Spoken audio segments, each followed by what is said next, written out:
Holy shit. Why have I only seen this movie now?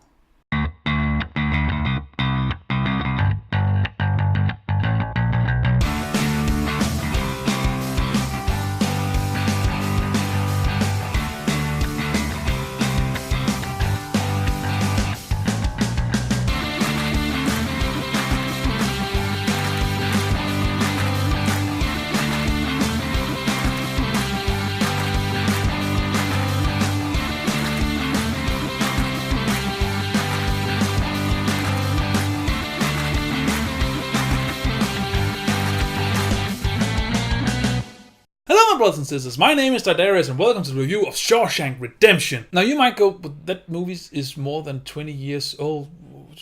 What are you doing? Well, the thing is that I have never seen Shawshank Redemption before. And I know... Calm down. I know that this is on a top 10 list of movies that you need to see before you die. But I have never gotten around to it. Every time that I've been on Netflix, I've seen the movie, but it is a 2 hour and I believe 20 minutes long movie, and I didn't have the time. Every time I remember that I need to see Shawshank Redemption. But finally I got around to see it, and it was so amazing that I just need to talk about it. So here we are. Now, just so you know, I will go into all the spoilers, because again, it came out in 1994. So, I mean, you have your chance to see it. Like I did. Okay, so the movie starts with that Andy Defroy? Andy, I'm gonna call him Andy. Gets innocent accused of the murder of his wife and her lover, and gets sent for 2 life sentences in prison. And I have always wondered why you would give more than 1 life sentence to a criminal. I mean, why? Do you plan on, when the dude dies, try to revive them and then give them time for the rest of their new life? How does that work? I've never understood that. But he gets sent to Shawshank prison, and it is here that he meets Warden Norton. That's a funny nickname. And that dude is a dick. What I found funny is that he has 2 rules, and the first one is don't take the Lord's name in vain.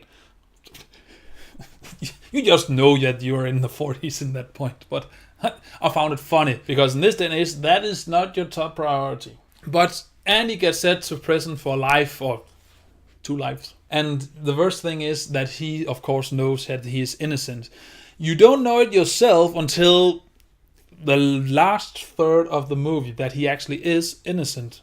But I'll get to that. So in here, he meets Red. He has a longer name, but he wants to be called Red, so I'm gonna call him Red. Played by Morgan Freeman. He's the guy who has known to locate things from time to time. He's the one you come to when you want something.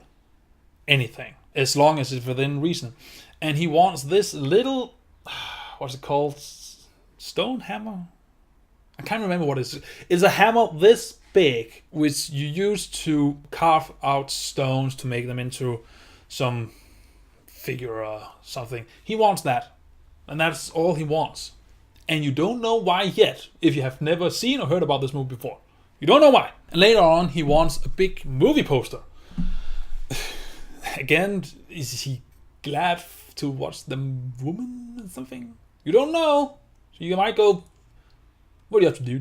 But yeah, he does that, and then he and Red becomes friends, and Red just says that while you're in the prison, what you have most of is time, and you need to occupy your mind, or else you will go insane because all the time that you have. If you have nothing to occupy your mind with, then you just, gonna go batshit crazy. And here's what I liked about this movie.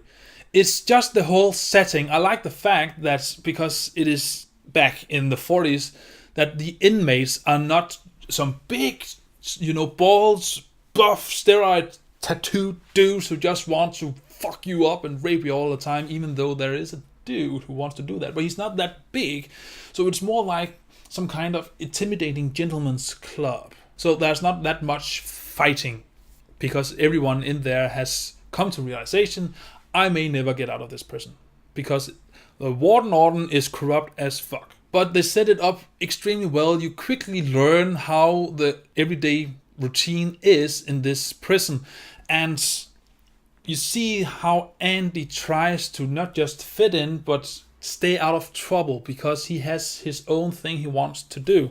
He was a banker outside the prison, and he actually uses this knowledge that he has about banking and finances to help one of the guards who has been a dick to him. And the only reason is to get on his good side, become friends with Red and his gang, and try to get on the good side of every guard and the warden inside the prison, because that will make his life a lot easier. And he ends up doing that. He ends up making the warden's finances. He writes to the senator, I believe, for money to expand and create a new library, because then the rehabilitation of the inmates will be much more effective. And he actually ends up making that. It takes him, I believe, 5 or 6 years to get the final library, but he actually does that, and he has a better time inside the prison because of it. And it kind of gives you a glimpse into who he is as a person. And that is actually my biggest gripe with this movie, is that you don't really know Andy at all. All of the fact that he's intelligent, he is kind when he wants to be, and he's innocent of his crime. That's it. He doesn't really change throughout the movie. And I don't think actually he is the main character of the movie. I may be wrong, but I think it is Red. Not only does he narrate this movie, and it is, I believe, the first time that people actually open their eyes for Morgan Freeman narrating shit. I mean, he could actually narrate a shit and you will find it interesting. That's how good he is. But it is him who has a character. He changes through his friendship with Andy and ends up a different person in the end of the movie. And you actually see it. First time you see Red, he's to this parole meeting. He has been in prison for 20 years and he's just going, yes sir, no sir, when they ask him, do you feel rehabilitated? Do you feel regret for your crime? And all that. And he just go, yes, yes, yes, yes. At the end of the movie, where he has been in prison for 40 years, he doesn't give a shit anymore because of what Andy does. And the funny thing is, that actually gets him out of prison. Andy does some things throughout the movie that ends up getting on the bad side of the warden, even though that he creates his finances. He, at some points, steals an LP and plays it throughout the speakers for all men or inmates to hear. They only hear this one Italian opera song, but as he says to his friends, that's one thing they can never take away from you.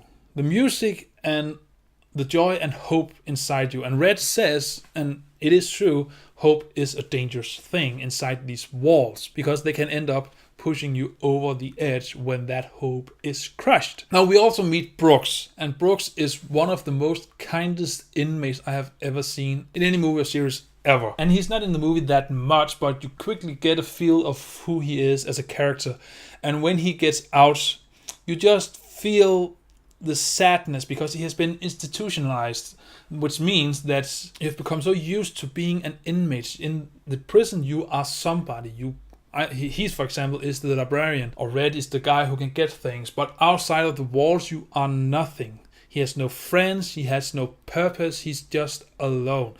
And he actually ends up hanging himself. It's the scene where he casts into the wood that Brooke was here. You can see when that realization comes to the friends that he has committed suicide, that they slowly becomes afraid of, if they ever get out, will they actually manage to survive out there? Will they be able to have a life out there? And for most of them, the realization is no. They have become institutionalized. But the thing is that at some point, we meet this young fella who Andy gets a bit of a liking to, because he's cocky, he's funny, and he actually has a future. He's only in prison for 2 years. He has a girlfriend, I believe, with a kid on the way. And he wants to get his, diploma, his degree for high school. And Andy actually likes it, because now he can teach another person and help this man. And then you find out the big game changer. This man was in the same prison cell as the man who killed Andy's wife and her lover. And Andy, of course, see this is an opportunity for me to get on a parole and get released. At this time, he has been in prison for almost 20 years, I believe 18 or 19 years. But the warden doesn't want this, because who is gonna make his finances? Who's gonna give it the big old finger to Uncle Sam and make sure that when he retires, he has $1 million tax free? He doesn't want that. So what he does is he throw Andy in the hole, which just, an isolation cell, and he end up killing the young inmate who has less than a year to parole. And that just breaks Andy. So what he does is that he says to Red, if you ever get out, you need to go to this hill, this tree. That is where I propose to my now dead wife. You will find some stones there, and one of the stones doesn't look like it's supposed to be there. It's some kind of glass stone. Find it. Promise me you find it. And Red, of course, asks what's under there, but Andy won't tell. Red then gets told that Andy asked for a 6 feet rope, and Red and almost everyone else thinks that Andy is now tired of everything because he is never going to get out of prison, so he's going to hang himself. Surely the next day, when the guards are counting the inmates, Andy doesn't show up. And Red, of course, thinks that he has hung himself. He has hung himself. And then is what we find out that Andy has escaped prison. He has escaped this prison. And Red then goes on to tell that when you go into prison, you need to occupy your mind with something. He said that before. And some read books, some carve, small figures from stone or trees, or woods, actually. Andy spent the 19 years carving a tunnel with that little shitty hammer to occupy his mind. He carved that tunnel. He actually created an escape plan. And the most amazing thing is that since he is the one who has created the fake account and managed the warden's finances, he now, while they're finding out that he escaped because he has a whole night without them knowing, walked into a bank and just took all the warden's money because he had the right ID, he had the right everything.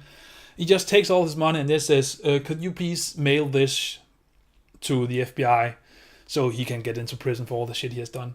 And then he goes to Mexico. And it's just amazing that they spend the whole movie not focusing on the fact that Andy is trying to escape. It more shows that he wants just to feel as normal as he can in this prison.